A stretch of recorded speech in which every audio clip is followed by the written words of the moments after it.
And I would claim na sa akin ay itinalagay na siguro yung mensahe na hindi na tayo magbubugbugan dito.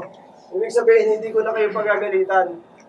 Ang nais ng Panginoon ay maintindihan nyo that you are blessed. That you can receive abundance. That you can be prosperous.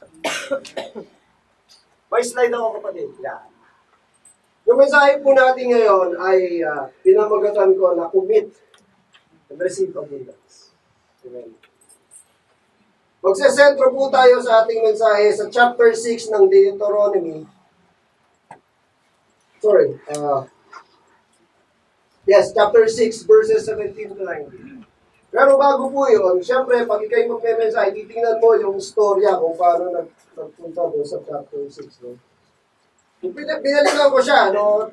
4 chapters, 2 chapters before. Sa chapter 4 ng Deuteronomy, sinasabi rito, parang preparation ito ng chapter 5. Siyempre, formula bago tayo. This is all about obedience.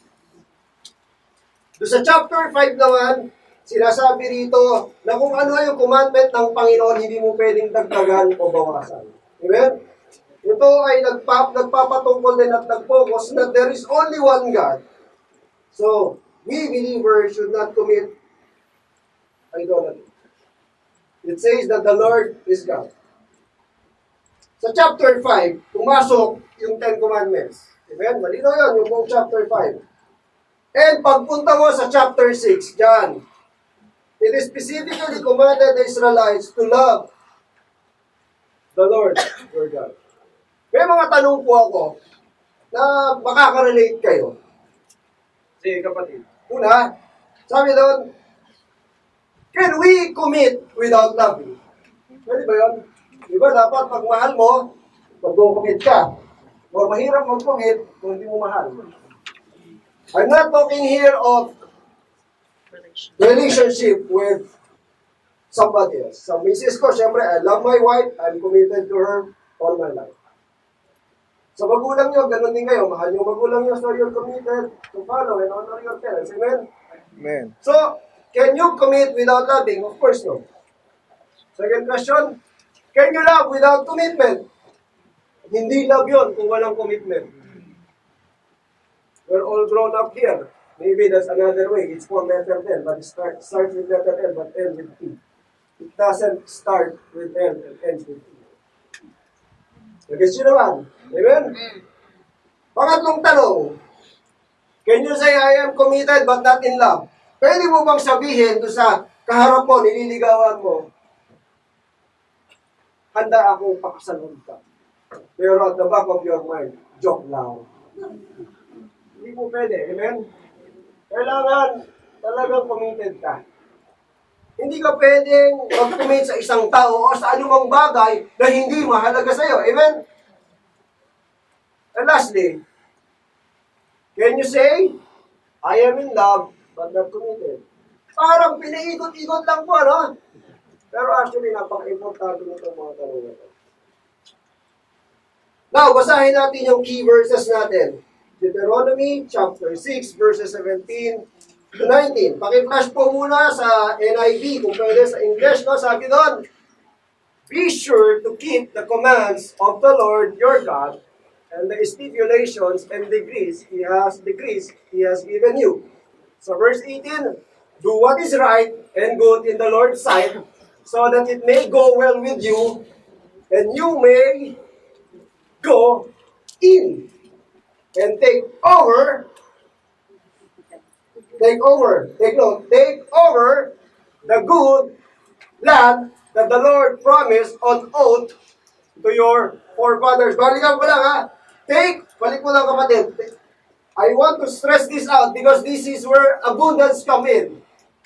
You may go in, makakapasok ka, and eventually, you will take over the good land that the Lord promised, past tense, pinangako na, on oath to your forefathers. Saka, lululuhan mo. Ibig sabihin ngayon, may pangako na ang Panginoon. Malinaw, pinangako niya. Verse 19, trusting out all your enemies before you, as the Lord said. Yung trusting, ang pag binasa po natin ito sa Tagalog, isinasaway, tinataboy, tinatalo ang iyong mga kaaway. Sino ang nagsalita? It's the Lord. Makakapasok ka. You will take over the good land. Dahil ang Lord ang magtataboy ng mga permission at kaaway sa mundo. I'm not talking here yung physical na kaaway na tao. Marami tayong kaaway sa mundo. Worries, sickness,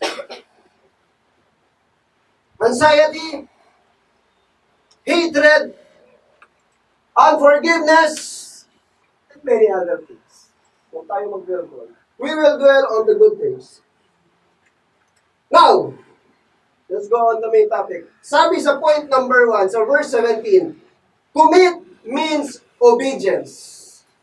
Sabi kanina ni Sister Arlene, hindi ka pwedeng mag-commit ng walang 100% obedience. So, yan. You cannot follow God at sasabihin mo, Lord, ito yung mga instruction mo, pwede ba? 1 lang ang susundin ko, yung 2, hindi. Hindi pwede.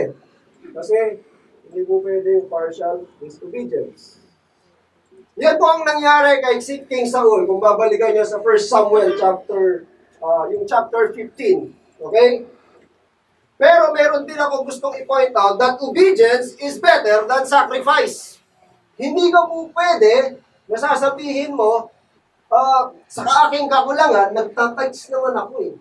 Sa aking kakulangan, nag-o-offering naman ako. Kasi sa panahon natin ngayon, hindi na tayo nagsusunog ng tupa o ng baka. Subukan niyo magdala ng tupa at sunugin dito, lagot tayo, mababaladiya tayo. Hindi na tayo nagsasacrifice. Amen? Ang sacrifice natin ngayon, it can be in amount. Actually, obedience is yung panahon natin, yung pagmamahal natin sa Panginoon. Ito yung nagkulang kay King Saul.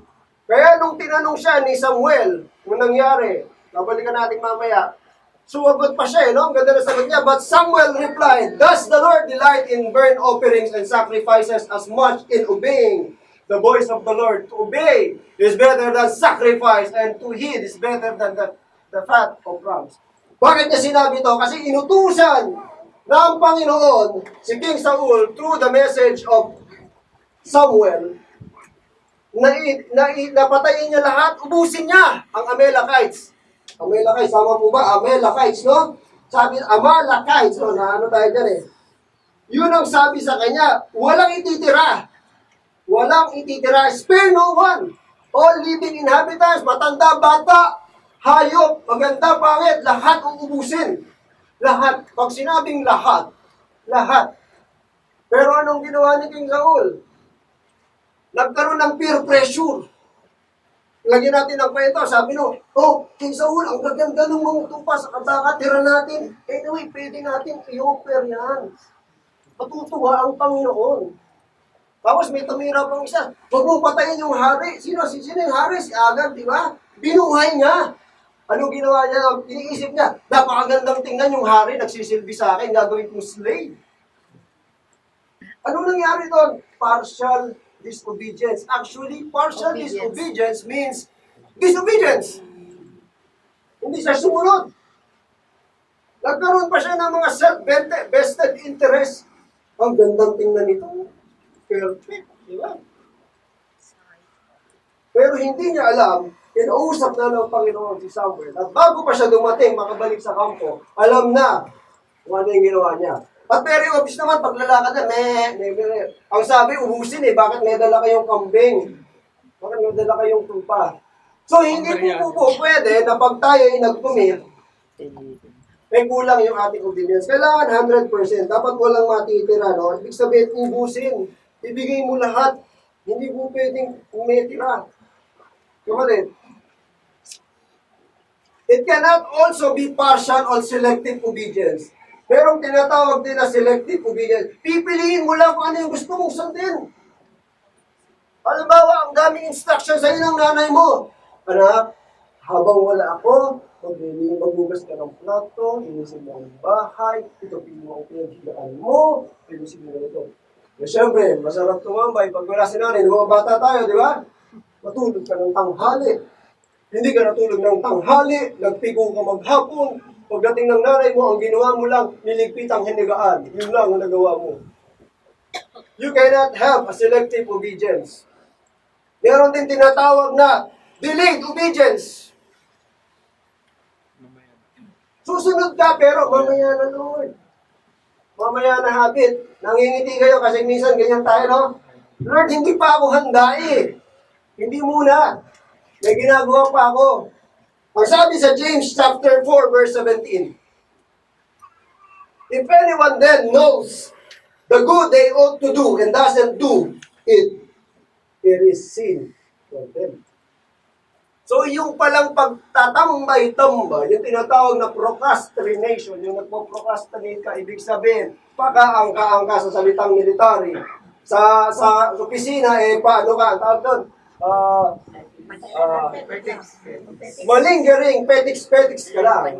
Kasalanan pa na yan. Amen? Sa mga crew, alam, dati akong Jollibee ko eh. Petiks ngayon, sir. Sige, petiks. Punta ko sa chiller, linisin mo. Hindi mo papatayin, ha? Nangingiti sila kasi ginagawa nila yan. Pag petiks, di ba? Linisin mo yung chiller. Linisin mo yung freezer, nag-yellow para ang nasa winter season. Kasi bawal yung petiks. Sa trabaho nga po natin, dapat humanap tayo na maging productive. Ayan. Hindi po pwede na pag walang nakatingin, chill-chill lang tayo. Hindi ka nakikita ng boss mo, pero nakikita ka ni Lord. Amen? Sabi din sa Psalm 119 verse 90, sabi dito, I will hasten and not delay to obey your command. Ito dapat yung attitude natin. Kung pwede mo nang tapusin ngayon, tapusin mo na. Amen? Part of being committed, yung sinusunod mo yung deadline. Mas maganda pa nga yung tinatawag na exceeding expectations. Kapag meeting expectations lang, just satisfactory. Dapat exceeding expectations. Kung sa Jollibee, merong tinatawag na nakalimutan ko na. Meron silang standard, dapat exceeding expectations. Sobrahan mo yung expectation sa'yo. Bakit? May reward ka. Kung sa Panginoon, kung sa pagsisilbi ng Panginoon, ang sabi ay, ikaw ay maging bahagi ng music ministry. At nung dumating ka sa music ministry, ikaw ay back up. Bakit hindi mo naisin na later on ay maging worship leader? Kung dati ikaw ay tagapunas ng gitara, habang nagbabaka, bakit hindi mo naisin na pag-play din ng gitara? Amen po ba? Are we here? Nandito pa po ba kayo? Kung pwede po natin i-exceed yung expectation ng Panginoon. And that is being committed to something. Hindi mo po pwedeng i-meet your expectation ng amo mo o anything na inassign sa'yo kung hindi ka committed. Pag committed ka, gagawin mo ang lahat. Sa pag-ibig nga, no, di ba? Harangan mo ng sibat, pupunta ka pa rin. Kasi committed ka. Kahit anong mangyari, kahit bumaha, walang pamasahe, sumabit sa jeep, takbuhin, makarating ka lang doon sa oras ng date nyo. Lalong-lalo na dapat sa Panginoon. Amen? Dito nga po, ang sarap ng ating pagsamba kasi sinusundo po tayo. Di ba? So dapat pag sinundo tayo on time. Brother Mike, nandito na kami, ready na. No, di ba? So dapat pag dumating si Brother Mike, naka-ready na kayo. Hindi yung, Brother Mike, 5 minutes. 5 minutes, yung pala, naliligo pa. O, gano'n. Kasi dapat committed tayo sa gawain. Amen? Amen? Meron din pa pong isang istorya ng tinatawag na yung commitment niya ay questionable. Actually, nag-ano siya, may ginawa siya, no? Dumiskarte siya. Kilala yung storya siyempre ni John, ay posibleng hindi. Yung sinwalo ng sabi na, no? Alam niyo po, napakaganda ng story na to. Pero ito yung tinatawag na delayed obedience. Nag-delayed obedience siya, buti na lang, nakabawi pa siya. Pero isipin niyo kung hindi siya naging obedient kahit na delay. Yung mga tao na dapat napupunta niyo, yung the city itself of Nineveh, tinignan ko kung ano na ngayon yung Nineveh, yun na pala ngayon yung Mosul, Iraq. Yun na daw. Tentative na daw, yun na daw yung Mosul, Iraq. Tingnan niyo ano, yung tsura ng Mosul, Iraq, wasak. No? Instead na pumunta siya doon sa Nineveh, nag-sideway siya. Nagpunta siya sa Tarshish. So, research ko, nasan ba yung Tarshish? Sabi nila, kapareho din daw ito ng Tarsus, pero may iba't ibang biblical commentaries. Yung Tarsus daw ay yung Turkey. Pero may nagsasabi daw yung Tarshish, ito ay ang southern Spain, na ngayon ay tinatawag na modern UK. Ang layo nun! Papunta ka sa Iraq, napunta ka sa UK. Eh, nung time na yon, lakad, kabayo, barko, bangka. Ang bangka nun, layag lang. Walang engine. How long he delayed following the instruction of the Lord. Amen? So, dinilay niya talaga. So, he completely deviated to God's route. Iniba niya. Buti na lang, nakonsensya siya kasi di ba yung bangka na sinasakay niya halos lumubog. Isipin mo yung mga inosenteng tao doon dahil sa katigasan ng ulo mo, dahil sa non-commitment mo, madadamon. Gusto niyo ba yun? Halimbawa, ikaw ay safety officer, hindi ka committed sa trabaho mo. Alam mo na dapat i-check mo kung safe yung scaffolding. Pero hindi ka committed sa trabaho mo, pakaangka-angka ka, ika nga. Hindi mo chinek. Red tag na pala yun. Papunta na sa red tag, may pumanik, kumulaps yung scaffolding, may namatay. That will cause and sometimes lives. Kung ikaw sa pamilya mo, inatasan ka, binigyan ka ng nanay mo ng 10 pesos na mga panahon, isang salop na bigasyon. Imbis na bilhin mo, itinaya mo muna sa beto-beto. Nagutom ang mga kapatid mo, umasa ka. Di ba? Hindi dapat gano'n ang buhay ng isang Kristiyano. Pag ikaw ay may mga natatawag ang mga terminologies na hatang-matanda na rin, no? Siguro hindi nyo na alam yun. Pero the point is, gusto ko lang i-reiterate, diinan na hindi po pwede yung delayed obedience. Being committed, kailangan on time. Kailangan sinusunod natin. Sa buhay natin, balikan natin si King Saul, no? In our life, sometimes we are like King Saul, who do not completely follow God's instructions. Sometimes we are like Jonah, who continue to resist and delay our obedience. Why not we simply follow our God and now we follow Jesus?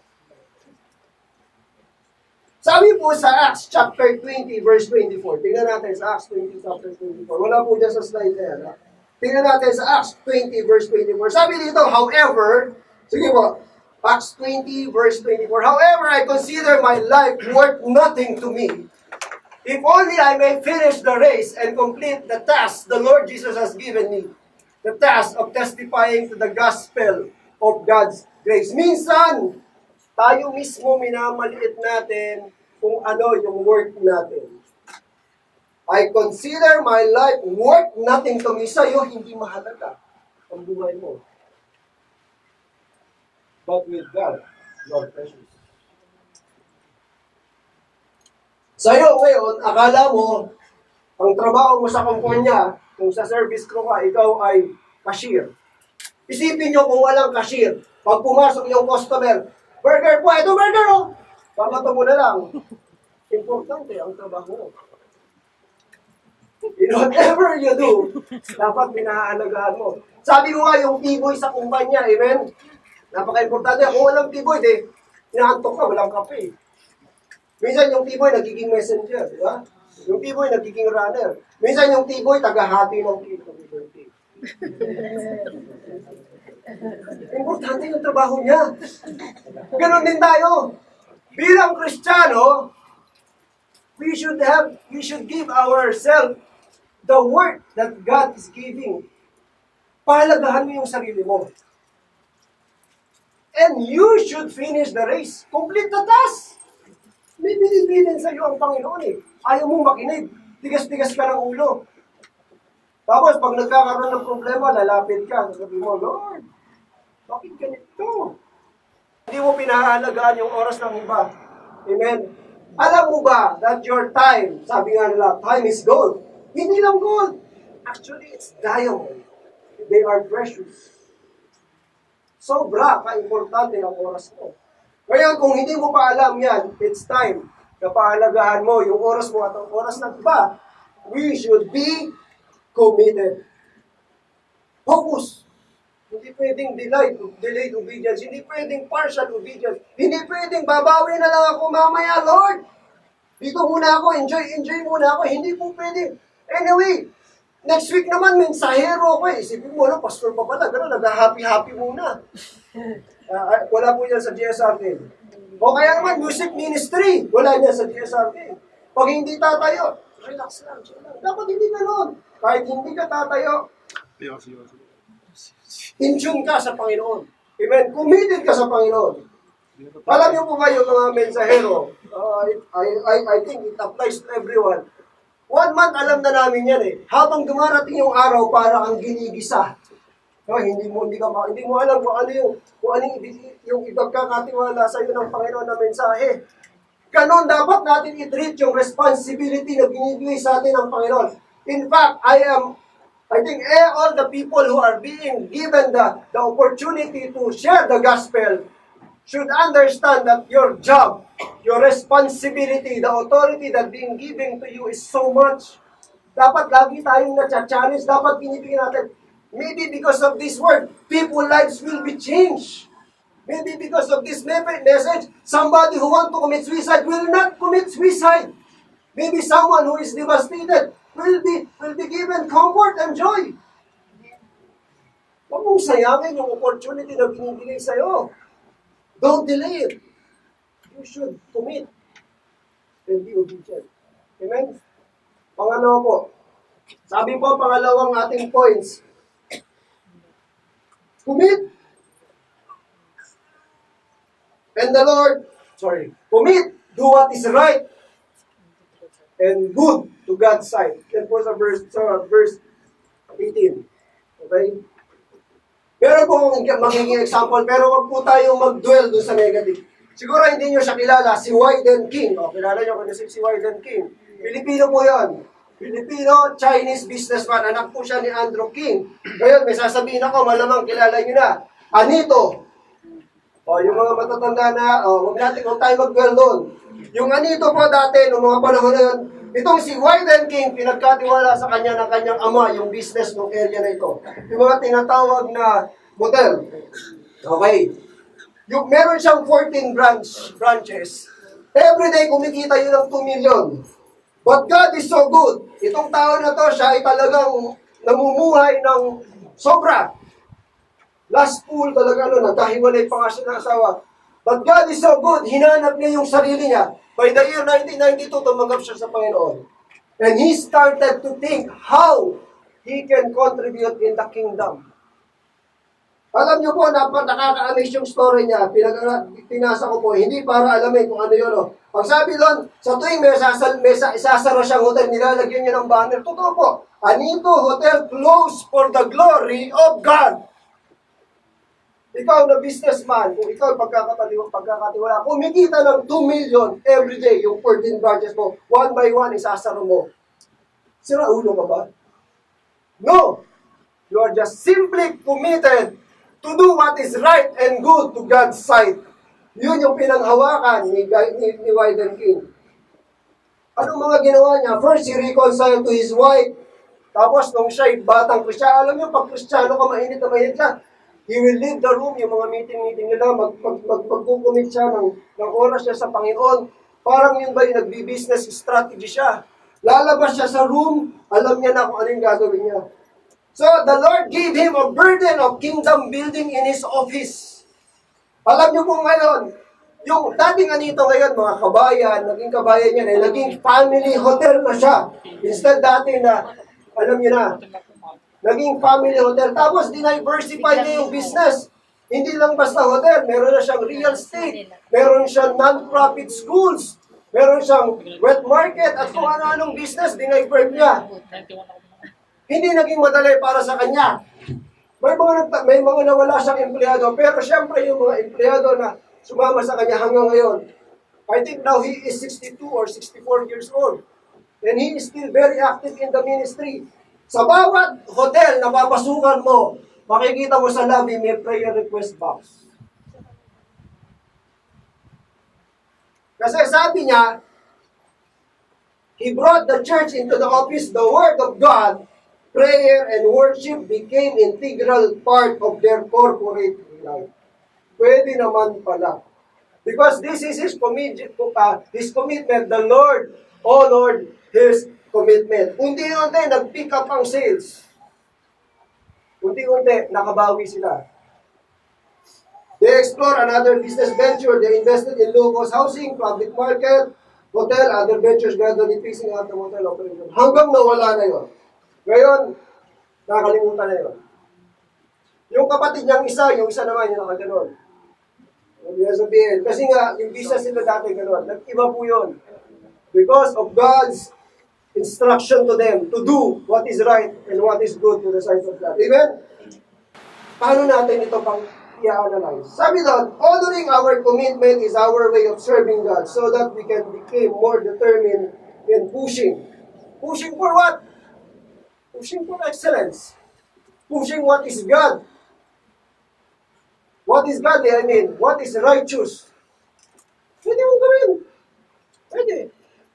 Kailangan lang ng determination. Sabi nga, political will. Sometimes mahirap umpisahan, pero pag naumpisahan mo, kaya. So sa buhay mo ngayon, kung ikaw may mga struggle, pwede mong gawin mo. Sabi doon sa Deuteronomy chapter 6 verse 18, no? 6:18. So, basahin natin ang buo. Do what is right and good in the Lord's sight, so that it may go well with you. Go well with you. And you may go in and take over the good land that the Lord promised an oath to your forefathers. May pangako ang Panginoon. May pangako ang Panginoon. Sinabi niya dyan, He promised that if you follow and do what is right in the eyes of God, He will allow you to go in and take over. Sa umpisa may mga resistance, pero eventually we will be able to go in and dwell and take advantage of the good land that the Lord promised to you since your forefathers' time. Yun ang pangako ng Panginoon. Ang tanong lang, kasi nasa-segue tayo eh. Alam na natin na may pangako sa atin ng Panginoon, pero nagiging pessimistic tayo, nagiging negative tayo. Amen? Kaya sabi sa Galatians chapter 6 verse 9, basahin natin, Galatians chapter 6 verse 9, let us not become weary in doing good, for at the proper time we will reap a harvest if we do not give up. We will reap the harvest. Just don't give up. Sa napakarami nating na-share, na-ituro dito sa GSRK, I think you know already what is the meaning of that. Sikap lang, tiyaga lang, huwag lang susuko. May ibang kapatira natin dito, 4 na buwan, 5 buwan, hindi sumusweldo, hindi sumuko. Si Pastor Ruben dati, 1 taong walang sweldo. Tapos ikaw, Pastor, bilang sweldo namin, 1 buwan eh. Okay lang yan, pag-pray na yan. Pastor, 2 buwan eh. Okay lang yan, pag-pray pa, damihan natin yung prayer. Tapos sa susunod, samahan ko na lang. No, okay lang. Huwag puro prayer naman, ha? Baka mamaya, nasasabi, Pastor, wala na talagang makain eh. Hindi mag-pray kita. Wala na makain, prayer ka pa ng prayer. Dapat gawin mo din, may action ka din. Kaya sinasabi sa atin, hindi lang basta yung spiritual, yung pinapakain mo, pakainin mo din naman, ang magbubusog sila. Pwedeng invite sa 5 guys. Amen? Sila invite sa 5 guys. Sabay yung branch, small at saka. Amen? Proverbs chapter 11 verse 3. Basahin natin sa Proverbs 11 chapter 11 verse 3. Sabi niya, the integrity of the upright guides them, but the unfaithful are destroyed by their duplicity. Ano yung duplicity? Pabago-bagong isip. Hindi makapag-desisyon. Kailangan may integrity ka. Kailangan desidido ka. Kailangan faithful ka sa ano yung gusto mong gawin. Kahit mahirap, gagawin natin. Wala namang naging champion na basta pag-gising champion na lang. Lahat yan, nabalian ng buto, napilayan, nasugatan, nasubukang malunod, nasubukang tumutok ang ulo, kung ano naman lahat, nahirapan. Yung iba nga, magaling na, champion eh, nasasaktan pa rin, pero bumabangon pa rin sila. Ang importante, may integridad ka. Pangalawa, faithful ka. Pangatlo, syempre alam mo kung para saan yung ginagawa mo. May purpose ka. May guidance ba? Hindi yung tira ka lang ng tira parang, basta bahala na si Lord. Siya naman nakakaalam ng gusto niya ipagawa sa akin. Pwede ba naman yun na parang, as the Spirit lead? Parang kung sa service natin, wala tayong format as the Spirit lead. Maghapon tayo mag-awitan dito sa tingin nyo. Hindi tayo magkakasawaan. Pare. Pero kung laging ganun ng ganun, wala tayong guidance, wala tayong rules na sinutupad. Ito yung sasawa rin tayo. Kailangan meron tayong pinapollow na rules, procedure. Amen. Kasi God is a God of order. Amen. Sabi rin po sa Colossians chapter 3 verse 17, alam niyo na to, no? And whatever you do, whether in words or deed, do it all in the name of the Lord Jesus Christ, giving thanks to the God the Father through Him. Huwag tayong magtrabaho dahil sa sweldo. Kasama yun. Dapat magtatrabaho tayo dahil sa may gusto kong ma-achieve. Minsan tinatawagan ako ng misis ko, sasabihin niya, bye! Ano lang, 1 minute lang. Sabi ko, mamaya ako tumawag kasi busy ako. Nire-respeto niya yun. Kasi alam niya, para sa akin, bawat segundo ng kumpanya, binabayaran ako, kailangan sumugin ko. There's no problem sometimes na nagagamit mo yung oras. Hindi, problema yun. Correct ko lang. Ayan. Hindi natin pwedeng gamitin, diretso. Hindi natin pwedeng gamitin ang oras ng kumpanya sa personal gain. Hindi natin pwedeng gamitin yung yung resources ng kumpanya sa personal gain. Pero maging totoo tayo, minsan nagagamit natin yan. Kaya po ako, ang ginagawa ko, maaga akong pumapasok. Ang ganda ng office ko yan, Brother James, yung sunlight, papasok siya habang nag-worship ka sa Panginoon, habang nagbabasa ka. Nakikinig ka na, dwelling with nature, may vitamin D pa ako. Sunlight. So kung gusto mo gumamit ng internet para mag-aral, amen, o kaya naman mag-research, pumasok ka ng maaga. Huwag mong gawin sa oras ng kumpanya. Amen? Let us be fair. Huwag natin nananakaw ang oras ng kumpanya. Segue lang yan, pero importante po yun. Importante po yun. Last point. Actually, mabilis tayo, pero I don't mind. Kasi ito yung gusto ng Panginoon na sabihin sa atin. Amen. Commit and the Lord will turn away your enemies. Malinaw. Commit and the Lord will turn away your enemies. Verse 19. Yun ang sinabi lang sa verse 19. Trusting out all your enemies before you, and the Lord said. Kung pwede natin ipakita sa Tagalog, kapatid, sa magandang balita kung meron tayo. Sabi nun, mapapalayas ninyo ang inyong mga kaaway tulad ng pangako niya sa inyo. Yung time po ng dito sa Deuteronomy, nung unang panahon, uso yung gera-gera, di ba? They will conquer one area na pinangako ng Panginoon. Okay? Ngayon, medyo hindi na ito masyadong applicable kasi meron ng rule of law. Noong unang panahon, pag sinabi ng Panginoon kay King Saul, okay, sa nakayin mo to kasi ito ay ang pangako ng Panginoon. I-take over yun. Anong ginagawa ng Panginoon beforehand na pupunta sila doon sa lugar, inihahanda na. Amen? Parang yun nangyari, di ba, sa Jericho, no? Hindi nga sila nakipagbakbakan eh. Umikot lang sila ng makailang ulit, tapos sumisigaw sila. Nagkagulo yung mga kaaway, sila nagpatayan. Yung panahon ni Gideon 300, di ba? Wala siyang ginawa, kundi ang sabi lang, magdala sila ng ilaw, tapos ikot sila doon, tapos sabay-sabay nitang binasag. So, sumanggulat yung liwanag, tapos nagtugtog sila ng trompeta. Sila na nagpatay, sila nagtakbuhan. Kasi yun ang pangako ng Panginoon, no? The battle is not yours. Hindi mo kailangan makipagtunggali. Hindi mo kailangan paghirapan. Na parang buhay. Because the Lord said, we will do this. Sa opisina, sa kumpanya, sa trabaho natin, magkaminsan, sasabihin natin, lagi na lang tayong, anong tawag doon, kulelat ba? Lagi na lang tayong naiiwan. Parang sinasabi mo, parang sino na lang nang napapansin. No? Kung sino ba yung walang ginagawa, yung palapad lang. Ito ngayon, itatanong ko sa iyo. Kung nakikita mo yun na walang ginagawa, ikaw anong ginagawa mo nung tinitingnan mo siya?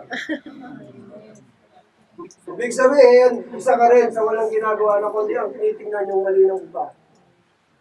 So stop looking to the fault of others. Start winning by focusing on your goal. Regardless kung may enemy, may barrier, focus on the goal. Kasi ang sabi ng Panginoon, palalayasin niya yung mga kaaway. Kaya sinabi ko, yung mga enemies natin, hindi laging tao. Kasi ngayon, hindi mo pwedeng sabihin, enemy ko yan, lalabas yung espada mo. Wala nang ganon. Hindi mo lalabas yung ano mo, para kasi kulayan, titiradorin mo yung isa. Wala nang ganon. Ngayon, ang mga enemies natin, minsan yung sarili natin. Yung sarili natin, yung katamaran natin, minsan yung pagiging laid back natin, yung kanina, yung procrastination, yung papetik-petik ka. Minsan yung sobrang tiwala sa sarili. Yung naghahanap ka ng mali ng ibang tao. Kalaban yan. Anong gagawin ng Panginoon para makapagtagumpay ka? Aalisin niya yan. Babaguhin ka niya.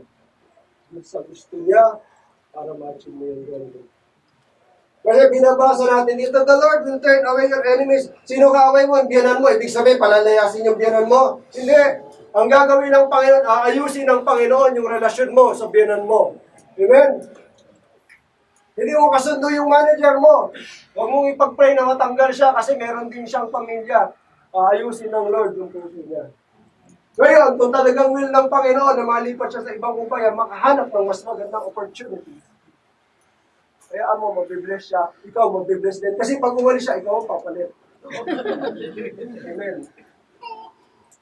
Now, kung talagang hindi nag-work, ito yung lagi ko sinasabi sa corporate, sa HR, don't burn your bridges. Hindi yung pag-aalis sa kumpanya. Walang kwentang kumpanya ito, ganyan yan. Huwag mo i-burn. Kasi darating ang araw, kinakailangan mong umakbang pabalik doon. Hihingi ka, pwede po bang humingi ng employment certificate na for employment certificate? No! Pagkatapos mong magsalita ng kung ano-ano, hindi maganda, hihingi ka ngayon ng employment certificate. Nag-background check. Ay, naku, huwag niyo pong ihari yan kasi po yan, maingay po yan, reklamador po yan. Tinatagalog ko lang, ha? The point is, hindi mo kailangan makipag-away. Hindi mo kailangan laging parang ikaw ang kailangan, lagi ka manalo, lagi kang siga. Nangingiti kayo kasi maaaring ganito kayo. Pero hindi na sana ngayon. Babaguhin tayo ng Panginoon kasi ang sabi niya, commit and the Lord will turn away your enemies. Amen? Sabi sa Psalm 56 verse 9, then my enemies will turn back when I call for help. By this, I will know that God is for me. If you are with God, who is against you? Kung ikaw ay sa Panginoon, lahat ng kaaway mo, sila ang tatakbo. Ikaw ay iwan, tumanagumpay. Hindi mo kailangan makipaglaban because if God is with you, who will be against you? Amen! Amen! Amen! Sila ang aalis. Sabi doon, then my enemies will turn back when I call for help. Lord, kailangan ko ng tulong mo. Hindi pala naman. Lord, kailangan ko ng tulong mo. Walang telepono si Lord. Tutulungan ka niya. Yung kaaway mo, aalis yan. Sabi ko nga, lahat ng klase ng kaaway, aalis siya. Yung peste sa buhay mo, aalis yan. Basta tumawag ka. Kung saan ka dapat tumawag. Amen? Amen. Malinaw po. Malinaw po. Sabi din po, sa Psalm 138 verse 7, though I walk in the midst of trouble, you preserve my life. You stretch out your hands against the anger of my foes. With your right hand, save me. Sa kabila ng kaguluhan, si Lord ang gagawin niya sa iyo. Kaya preserve ka niya muna. Tapos yung isang kamay niya, tatapikin niya konti yung kalaban. Yung kalaban niya, siya bahala dyan. At ikaw, isasave niya. God is all-knowing. God is all-powerful. Alam niya kung ano yung pinagdaraanan. Huwag ka lang. At biologically speaking, lahat tayo may dalawang kamay. Si Lord, hindi ko sinasabing octopus siya. Pero mas marami siyang kamay at mahabang kamay na iaabot sa atin. Metamorap, like, ano? Basta yung matalinghagang pananalita, may mahaba siyang kamay. Marami siya, malaki ang kanyang puso upang abutin tayo. Hindi mo pwedeng ilimit na sasabihin, Lord, habang ginagawa mo to, paano naman ito? Kaya niyang pagsabay-sabayin yan. Kaya ang sabi doon, habang inaayos ka niya, inaayos din niya yung mga pupuntahan mo at yung darating pang panahon. Sunod-sunod yon. Ngayon, kung talagang committed ka sa Panginoon, ang gagawin niya, He will turn away your enemies. Sabi ko, balikan natin, enemies, lahat ng negative sa buhay mo. Yan ang kaaway mo. Amen? Last, God will reconcile you with your enemies. Hindi sa lahat ng oras kailangan makipag-away tayo. Gagawa ang Panginoon na yung mga taong kaaway natin. Ito, particularly yung mga taong hindi natin kasundo, siya ang mag-aalis na. Maaaring kapatid mo, minsan yung kasama mo, magulang mo, kaopisina mo, boss mo, at kung sino man. Amen? Sabi sa Proverbs 16 verse 7, when the Lord takes pleasure in anyone's way, He causes their enemy to make peace with them. Ang Panginoon ay may kanyang sariling kapamaraanan ang paglayo tayo sa anumang kapahamatan. So huwag natin questionin yun. Ayusin niya yung relasyon natin sa mga tao na sinasabi natin. Minsan sinasabi mo, okay na ako. Napatawag ko lang siya, huwag lang siyang magpapakita sa akin. Pwede ba yun? Napatawag ko na siya, huwag lang siya mag-text. Tapos, i-unfriend mo sa Facebook. Diba? Okay lang yan, para nakalit mo ka makapunod. Pero hindi po pwedeng habang buhay ganyan ka. Kailangan mag-let go ka. Sabi nga ni Pastor Sandro, frozen. You have to let go. I-freeze mo yung anger mo. I-freeze mo yung galit mo. I-freeze mo yung unforgiveness mo. Durugin mo. Pag na-freeze, di ba madaling madurog? Kaya kailangan i-freeze, tapos durugin. Kaya mo magpadurog ka sa Panginoon para makalet ko ka. Salamat, Pastor. Amen. Napakalinaw ng sinasabi ng Panginoon. 3 bagay lang ang tinuro niya sa atin ngayon. Commit means obedience. Commit. Do what is right and good to God's sight, and commit, and the Lord will turn away your enemy. Siya ang bahala. Siya ang bahala. Hindi mo kailangan makipagbakbakan. In conclusion po, pasensya na po kayo. Hindi naman ako nagpapaalam kasi ito po yung aking last mensahe ngayong buwan ng March. Hindi po ako magpupulgod, magbabakasyon na. Ibig sabihin, magkikita-kita tayo sa pulpit, mga May na. Pero, napagkatiwalaan po tayo na, Pastor, don't get me wrong ha, na ano ko lang. Kasi gusto ko itong i-connect. So excited ako na sa team ng April. Sustain. Kasi, nag-umpisa tayo, we have time. We started, we committed. Ngayon, isusustain natin. If you are fully committed, you have to sustain that commitment para tuloy-tuloy. Kaya sabi doon sa aking conclusion, Isaiah chapter 40 verse 31. Okay? But those who hope in the Lord will renew their strength. They will soar on wings like eagles. They will run, not grow weary. They will walk and not be faint. Ang Panginoon po ay magbibigay sa iyo ng enough na kalakasan, enough na wisdom, enough energy, strength, patience, and everything para pagtagumpayan mo kung ano yung mga targets mo. Hindi ka mapapagod. Hindi ka magsasawa. Sabi doon, no? He will renew your strength. He will give you the wings like an eagle. Marami kang mapupuntahan. Baka ma-impress ko rin para sa DSRT. Pero ang sabi doon, napakabuti ng Panginoon. Bibigyan ka niya ng wingspan to see the perspective of life. You just have to commit. You just have to start and find time to settle with God para masustain mo kung ano yung naumpisahan mo. You will walk. Hindi ka mapapagod. Tatakbo ka. Hindi ka magsasawa. Hindi ka maliligaw. Kasi sa lahat ng oras, sama mo ang Panginoon. Amen?